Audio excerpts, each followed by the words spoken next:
Welcome to the Nurse Shark Academy Show, a Baxter Professional Services production. Welcome to the Nurse Shark Academy Show, where we're experts in nursing and experts in business. I'm Tina Baxter, your host. The Nurse Shark Academy Show highlights nurse business owners and others in the healthcare field who promote entrepreneurship.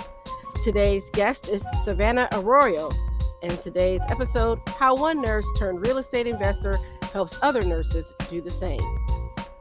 Yeah, I would just say I've talked to so many people over the years who are interested in changing their life and want to create more control over their financial future. And the people who I've seen be the most successful are the ones who are consistently taking action, being able to create a vision for yourself and some action steps to get there. That has paid off tremendously in my life and is something I can't recommend enough, just setting goals. Nurses, are you ready for more? My mission is for you to own your seat at the table of nurse entrepreneurship, gaining confidence, skills, and the freedom to live your life on your own terms. Assisting you in achieving your goals through tailored advice, continuous learning, and a collaborative approach is at the heart of everything I do. Stop being eaten alive. Come feel the sun. Be a nurse shark.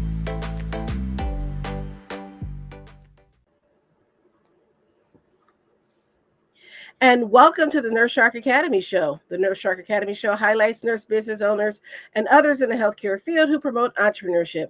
We interview nurse leaders and encourage them to tell their story. My mission is for you to own your seat at the table of nurse entrepreneurship, gaining the confidence, skills, and freedom to live your life on your own terms. You will dream big and expand your consciousness as an entrepreneur. Join us and support these wonderful nurse entrepreneurs and leaders. Today's guest is Savannah Arroyo, out of Santa Rosa, California, with Networth Nurse. Welcome to the show, Savannah. Hi, yeah, thank you. I am stoked to be here. Great. And you know what? I can tell you're from California because you said stoked. Okay, yes. One of my favorite shows was Full House. Oh, yeah, right. But I'm dating myself there. All right. So I want to ask you our first question. What made you become a nurse? Yeah, I have really known at a young age that I wanted to be a nurse. I loved the caretaking aspect of it, to be able to care for someone when they're really weak and vulnerable, needing assistance. But I really went right out of high school pursuing a nursing degree, and then ended up getting my bachelor's from Sacramento State University. And as I even started working in the hospital, I was naturally drawn towards process improvement and leadership initiatives. And so really early on into my nursing career, I went back to school and I got my MSN in nursing leadership and administration. That's awesome. Now, is that comparable to what most people think of the MSN MBA type programs? Yeah, absolutely. All right. And so what made you drawn to leadership? I mean, have you always been a leader? I mean, were you growing up just dictating to people and telling them what to do? No, I think what I loved about the leadership in nursing is, although I loved patient care, I really loved supporting nurses more and creating different processes and initiatives, like improving current workflows, like being able to achieve adequate resources to actually carry out your role as a nurse. Like all of that operational aspect really piqued my interest a lot more than even patient care. Awesome. Well, you know what? I do say that there has to be someone that can take a step back and look at that bigger picture, because sometimes when you're in the trenches, right, it's difficult to see everything else that's going on around you. Yeah, no, exactly. So I applaud that. So where did you get your master's then? Walden University.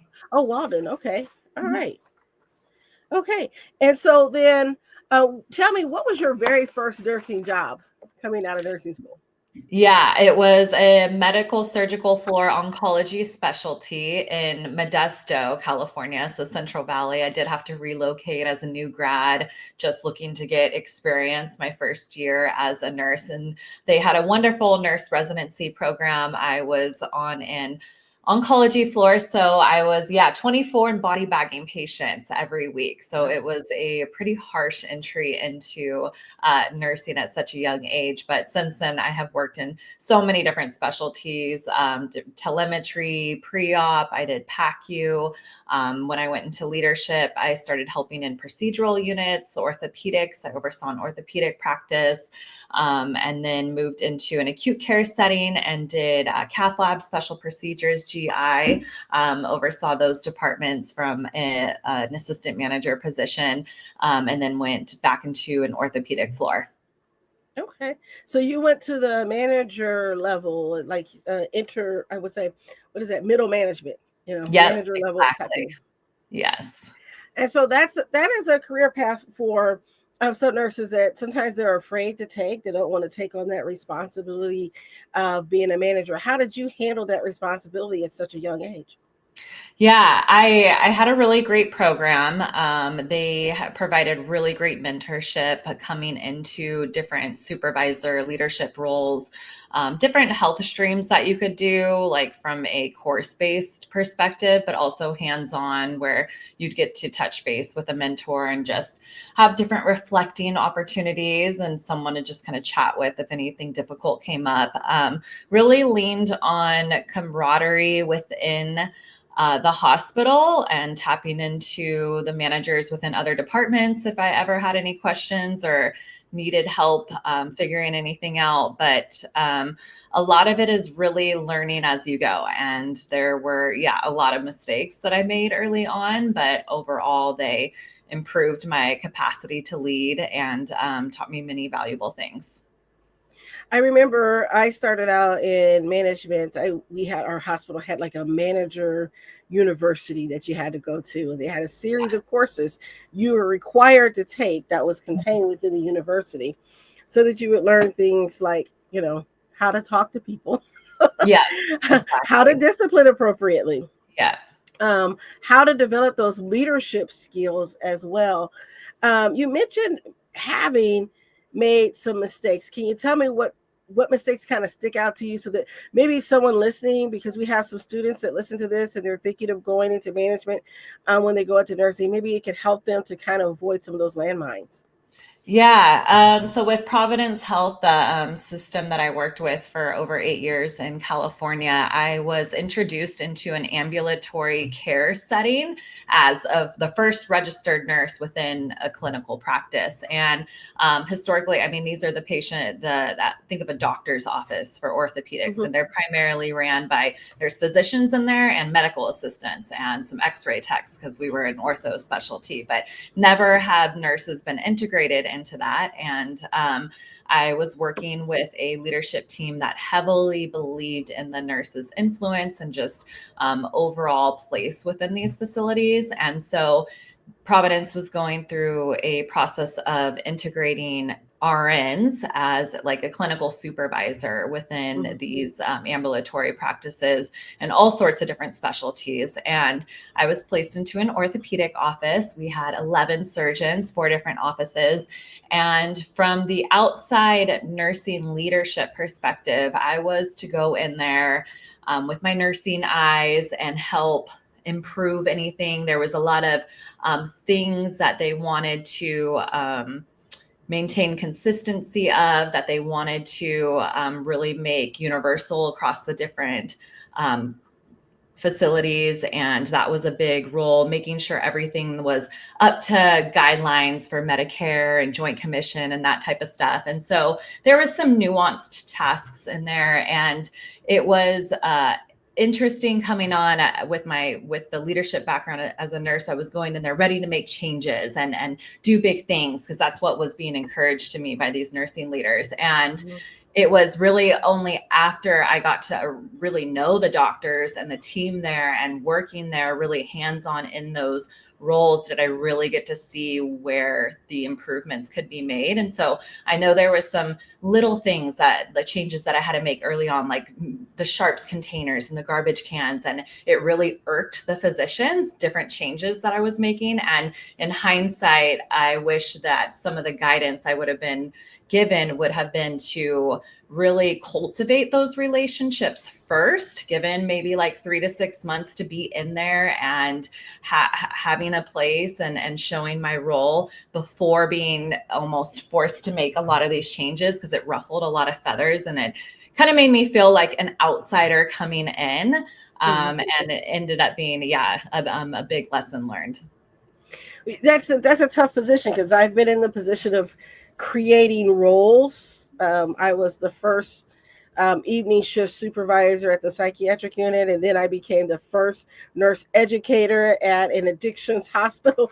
And so when you're creating those roles, that buy-in that you have from the other people, because you're seen as the outsider coming in to fix things. And I think, and I don't know, I'm not speaking for these doctors, but oftentimes people feel like someone is overstepping or looking at what they're doing and say what they've been doing in the past is wrong. And so having those conversations and building those relationships is so very important, to getting to know each office's quirks. So I work for a system where inside the larger practice, you had pods, is what we called them, which were basically independent physician offices inside the whole building. So each pod was an independent practice. So you can imagine how difficult that was for them to collaborate on some things, to where I was outpatient, so I didn't go into the building as much, but I saw their patients in the nursing home, and they kept discharging the patient.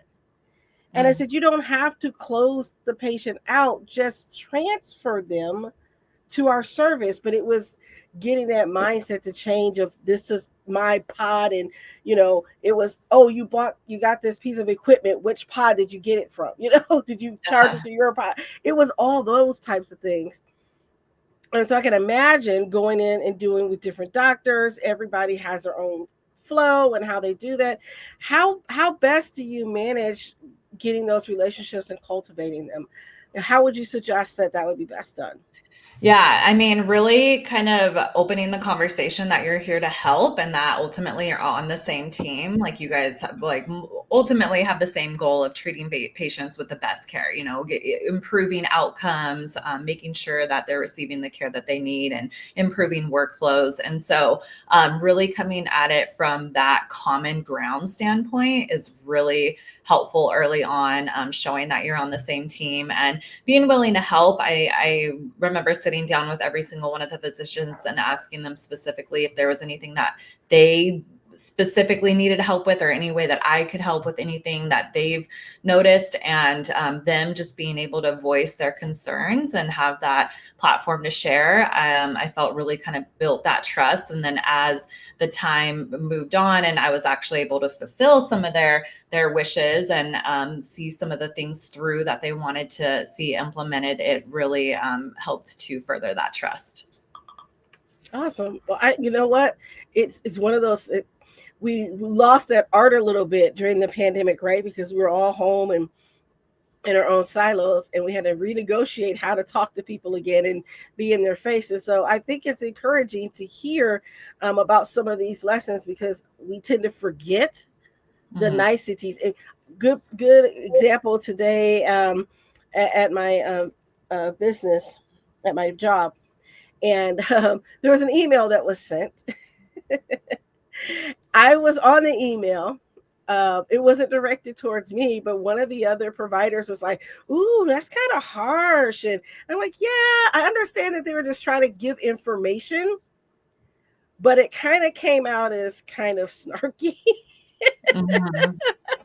Yeah. So with electronic media and things like that, you're seeing emails. Sometimes the intent gets lost, and I'm very bad at this too. Sometimes I write out what I want to say, right? When I'm doing an email, I write out, hey, this is the information I want to convey, but then I go back before I hit send and I check to see if I've at least said hello. Yeah. Because in our everyday world, everything's go, go, go. It's easy to just type off an email response or send a text message and say, this is what I want. And you miss having those niceties of saying, how's your day? You know, Yeah. I wanted to share this information with you. Get back with me when you can. It's not, those types of things really help to foster that and kind of take the sting out of sometimes giving that information. So I had to talk another colleague down. I said, yeah, but it wasn't directed towards us. And I think Uh-huh. it'd be okay. They're just trying to convey the information in a timely fashion. I don't think they meant it to, you know, Yeah. insult anyone, but it can get sticky. So, Mhm. what are you up to now? Yeah, so I had always had my eyes set on becoming a CNO, a chief nursing officer, and so I started climbing the corporate ladder. I was really doing all the things to get there, and it really wasn't until the beginning of 2020, after having my second daughter, that my priorities really shifted. It was really looking at my Monday through Friday, very demanding nursing job, both my husband and his very demanding job, and it just really didn't allow the flexibility that we wanted to have in our child's lives as they were growing up. And it made us really look at our money and our finances. And it was in desperation, sitting to Googling passive income, how to build wealth, financial independence, retire early, all these terms, Mhm. financial wellness, literacy, and researching over and over again. Real estate investing kept popping up as one of the best ways to build wealth, something all the millionaires, mega millionaires owned, all the tax benefits. I kept seeing it again and again and started just educating myself, just went all in. I was listening to podcasts on my hour commute to work, my hour commute home. It was reading books, joining communities, talking to people, and really went all in investing in real estate, and didn't have any money at the time to get started, but it was researching and learning about different ways to tap into capital. Like I took out a second mortgage on my primary residence, and used that to buy investment properties that were cash flowing enough to pay down that loan and put money back into my pocket every month. And so started learning about different ways to create additional wealth in my life, so I wasn't as dependent on my W-2 income anymore. It was having to go back to work after both my girls were 3 months old, and I was in my kitchen having a full-blown panic attack. Like, just did not wanted to stay home with my baby, but I didn't have a choice. I had one source of income coming in, my employer, and if I wasn't trading my time for money and going into work, I wasn't going to be making any money. And that was a very big aha realization moment for me. And so really set out on a mission to change that and to create a lot more financial freedom in my life, and used real estate investing to get there. Okay, all right. Well, that's great. So, are you still working at on the unit at all, or? So I work, I'm part-time on a ortho med surg night shift. I've been doing that for the last 2 years, and I'm working my last two shifts this weekend, this Friday and Saturday, and I will Oh, be wow. done. I will be wrapping up a 10-year nursing career. All right. So I always say, you know what, you can leave your job, but you don't have to leave your profession. So, what's next for you on the horizon? Yeah, so continuing to invest in real estate. So as I started learning about all this information for my own life, I became really passionate about sharing these investment strategies and information with other nurses. So I started Networth Nurse. That's my social media account. I'm really big on Instagram, but also LinkedIn, TikTok, really across the board. I got a YouTube channel, and have just become really inspired to connect with other nurses about these different resources. And the current investments that we do right now is we actually partner with other nurses who want to invest in real estate, but don't necessarily want to do all the work that is involved with finding a property and maintaining a tenant and taking care of the three T's, the toilets, tenants, and trash. And Mhm. through real estate syndications, which is what we do, they're group investments. We go out and we buy apartment complexes partnered alongside other healthcare professionals, and in a sense are now growing their wealth at the same time. So it's been really amazing to help hundreds of other healthcare professionals get started in real estate investing. I'm working with nurses and doctors who have been able to go from full-time down to part-time, just providing additional streams of income into their lives as well. Oh, that sounds great. That sounds great. And so, with how you work with the real estate investment, you mentioned having the let me see if I get this right. Um, Syndication. So, Yeah. can you explain a little bit more about what that means? Yeah, so a real estate syndication is really people pooling together their resources so they could go out and buy a asset that they normally couldn't buy on their own. So think apartment complexes or mobile home parks. One of the most infamous real estate syndications is actually the Empire State Building. So that building is owned by a bunch of different investors. And Hmm. when you go together in a group style investment and go out and buy these larger assets, that really lowers a lot of the risk that's involved. So for me, I got started investing in single family homes, and I took out that second mortgage to buy 2 single family homes across the country in Atlanta, Georgia.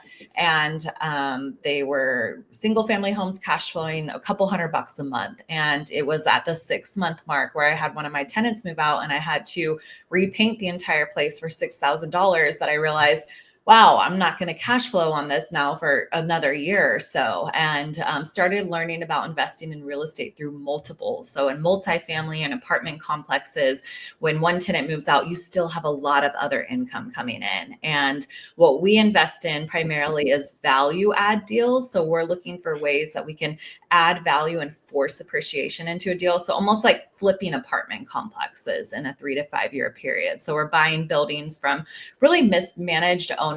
Maybe they've been owned in the same family for generations. There's a lot of people who have different repairs and renovations that need to be done on the property, but they don't have the reserves. Like one of our last buildings, the roof went out, but the owner didn't have $80,000 to repair the roof. It's easier for them to just sell the building than it is to take care of it. And as investors, that's where we see the huge opportunity to come in here, buy these investments, take care of the roof. We can add value to these properties and in a sense, sell them for a lot more value just a few years down the road. And so then who manages the portfolios? I mean, are you guys actively managing it? I mean, how I guess I'm trying to picture, do you get like a dashboard or something to look at? For example, there's a couple of stocks I've invested in. I can see what's happening with my stocks. So how does someone do that? Yep. So if you're interested in real estate and syndications and are interested in becoming a what's called a limited partner, an LP or a passive investor in one of these deals, most syndicators or operators have a portal. So yes, I do have an investor portal, and on there is where when we get a new investment opportunity, and we do about 2 to 3 deals a year. When we get a new investment opportunity, we put together a full presentation for it. And in the presentation, we show what market it's in, why we love the market. We show all the financials, how the building has been making money, where we plan to improve the business strategy. We show timelines and pictures, and all the details are in that presentation. We also hop in front of the camera and do like a 20-30 minute video going through the entire presentation. And then from there, our investors get to make the decision whether they want to invest through the portal, like with a click of a button. And then they get access to legal documents, really similar to anything that signed for an investment like your 401k or your IRA account. And all of that is electronically signed and saved to the portal. And then from there, it connects directly to the bank account and you can make your wire. And then we, every 3 months, we do quarterly communications to our investors. So we send out a newsletter with what's going on with the property. We have pictures, updates. We give full access to our financials. So all our investors can see exactly where the money is coming and going in the buildings, the full P&Ls, the profit and loss statements. And then we send out distributions every 3 months. So it goes direct to their bank accounts. Every 3 months, we're sending out a distribution on these projects. And so, yeah, in a sense, everything is all in that one place in the investor portal. Okay. All right. Great. All right. And so, I understand the need for that flexibility and learning how to do the investments and everything like that. So I'm going to ask you, if you had something a piece of advice for a nurse that's thinking about getting involved with this, how would they do that? How would they get in touch with you? Yeah, I love connecting with other investors, nurses who are interested in this stuff. I have tons of free resources on my website, on my social media accounts. I'm very, very active. I love to show people an inside look into my life as a nurse, as a mom, as a real estate investor. So on my website, networthnurse.co, I have a lot of different resources. If you're just getting into this for the first time and even want to understand return metrics and how we calculate those and what those look like and how to compare them to your 401k account, I have a blog about that. And then also Willow Investment Group is our real estate investment company. That's where you would find out more information about our specific investments that we have open and available to nurses. Okay. All right. That sounds great. Now, let's say I was wanting to invest, just so our people can get an understanding, what would be like an initial amount, right? How much would it be that you'd have to get into this? Yeah, so anywhere between $30,000 to $50,000 is where our investments start, and then they can go anywhere into the hundreds of thousands of dollars. But starting around 30 to 50,000, and our goal is 100% ROI for investors, so 100% return on investment, meaning that if you invest $50,000, our goal is to get you that $50,000 back plus another $50,000 on top of that. That's paid out through the lifetime of the investment, with the majority of the investment coming when we sell the building. But you are getting the quarterly distributions every 3 months thereafter. And we're looking anywhere between 15 to 25% averaged annualized returns. And this is the number that you'd want to compare to the stock market, which historically does around 6-7%. So again, another way that nurses would have a way to diversify their income, ways that you can grow your money at a lot better rate. I have a lot of nurses and doctors invest through old retirement accounts. So that's something that you can do, which is really cool for these investments. But we are, looking for that 100% ROI between a 3 to 5 year period. Okay. All right. Okay. So, as a person who started her own business doing this, which I think is phenomenal, what piece of advice would you give to a budding entrepreneur? Education. I mean, start with learning. There is a lot when you're seeking out and trying to do things that's never been done before as an entrepreneur, right? And building your own business. There's a lot of things that you need to learn, having the humility to do that, and also connect with other people who are doing what you want to be doing. There's social media really opens the door for you to connect and just share tips and tricks with other people. And I have found so much value in connecting with other nurses who are interested in money and real estate investing. Like that was a huge priority for me as I launched my social media brand. Any other nurse who was out there talking about money or real estate, I made it a point to connect with them, to hop on a call, to get to know them, to see if there's any way that we could collaborate and share resources. I mean, ultimately, aligning with people who have similar missions and visions, I have found that piece to be very, very valuable. Awesome. Okay. And then I see that you have a gift for our listeners or a promotion, the Financial Freedom Bundle. You want to tell us about that? Yeah, so I've received so many questions over the years from nurses on how to get started in real estate investing, how to get started with their personal finances. And I have 2 courses right now. I have a real estate investing right now course that really dives into investing in real estate from a high level view, but also gives you the actionable steps on how to find a property, how to get the financing, how to get property management in place, how to look at underwriting and put things in a spreadsheet. And so a real estate investing course, and then also a personal finance course. So how to manage debt, how to pay off debt, different ways that you can start investing your money, different things to take advantage of with your employer, like an employer match, HSA accounts, things like that. So really covers all the fundamentals that you would need for personal finance and real estate investing bundled in one. It is called our Financial Freedom Bundle. Awesome. So, how would they get access to the Financial Freedom Bundle? Yeah. So if you go into my link tree, either at networthnurse.co on my Instagram account, you can find more information for that there. Okay. All right. All right, so there you have it. Okay, do you have any additional words or piece of advice that you want to give us? Yeah, I would just say I've talked to so many people over the years who are interested in changing their life and want to create more control over their financial future. And the people who I've seen be the most successful are the ones who are consistently taking action, being able to create a vision for yourself and some action steps to get there. That has paid off tremendously in my life and is something I can't recommend enough, just setting goals. Awesome. Okay, well that is our show for today. I want to thank you, Savannah, for coming on. This has been really great and very enlightening for me, as a person who hadn't really thought about real estate other than owning my own home. So this is new for me, to think about these types of options that are available to nurses. And I know there's probably a lot of nurses out there that didn't know that it was available to them. So I want to thank you for sharing that with us. So those of you who want to get a hold of Savannah, please check out the social media links that will be listed in our show notes. Thank you for listening today.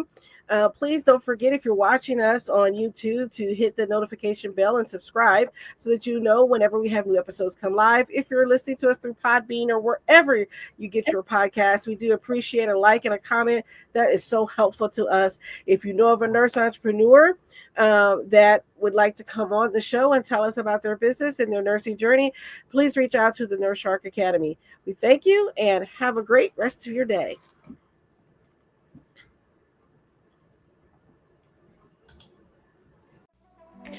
Ready to turn your nursing skills into a thriving business? At the Nurse Shark Academy, we give you expert strategies, real startup guidance, and the support to go from employee to empowered entrepreneur. Join us and build the nurse-owned business of your dreams. Start today and join us at the nursesharkacademy.biz. Thank you for listening to the Nurse Shark Academy show wherever you get your podcasts or watching us on YouTube. Don't forget to like and subscribe, and don't forget to hit the notification bell so that you'll know when all of our episodes come out. If you want further information, you can contact us on the nursesharkacademy.biz.